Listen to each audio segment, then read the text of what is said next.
കരിമ്പിൻ പൂവ്. കരിമ്പും പൂവ് കരിമ്പ് ചെടിയുടെ പ്രത്യുൽപാദനമായിട്ടുള്ള ഭാഗമാണിത്.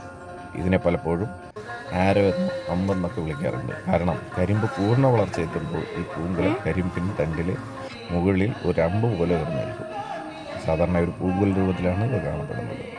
എൻ്റെ ക്ഷേത്രത്തിൻ്റെ തൊട്ടടുത്ത് ഒരു വയലിൽ നിറച്ച് കരിമ്പാണ് നിൽക്കുന്നത്. സാധാരണയായി കരിമ്പ് വിളവെടുപ്പിന് പാകമാകുന്ന സമയത്ത് ശരത്കാല സമയങ്ങളിലാണ് കരിമ്പ് പൂവിടുന്നത്. ഇത് പരാഗണങ്ങൾക്കും ഒക്കെ അത്യുത്പാദനങ്ങൾക്കും ഒക്കെ അഭികാമ്യമാണ്. പൂവിട്ട കരിമ്പ് പിന്നെ ഉപയോഗിക്കത്തില്ല. ചില കരിമ്പിനങ്ങൾക്ക് വേഗത്തിൽ പൂവിടാനുള്ള പ്രവണതയുണ്ട്. ഇത് കർഷകർക്ക് വെല്ലുവിളിയാവാറുണ്ട്.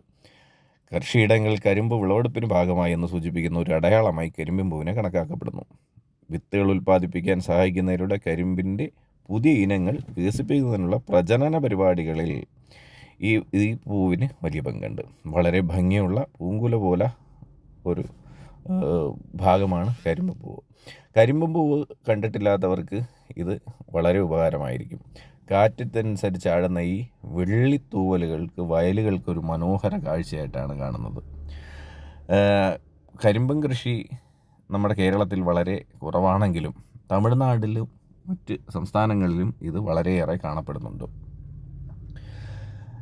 സാധാരണയായി പൂവിടുന്ന കരിമ്പിൻ്റെ നീരിന് മധുരം വളരെയേറെ കാണാറില്ല.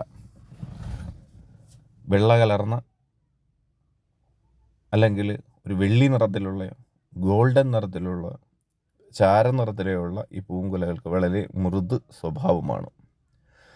ഈ പൂങ്കുലയിലെ ചെറിയ പൂക്കൾക്ക് ചുറ്റും മൃദു രോമരാജികളാണുള്ളത്. ദൂരെ നിന്ന് നോക്കുമ്പോൾ ഒരു തൂവൽ പോലെയാണ് തോന്നുക. സാധാരണയായി കരിമ്പ് വിളവെടുക്കുന്ന സമയങ്ങളിൽ ഈ കരിമ്പിൻ പൂവ് വളരെയേറെ ഉപകാരപ്പെടും.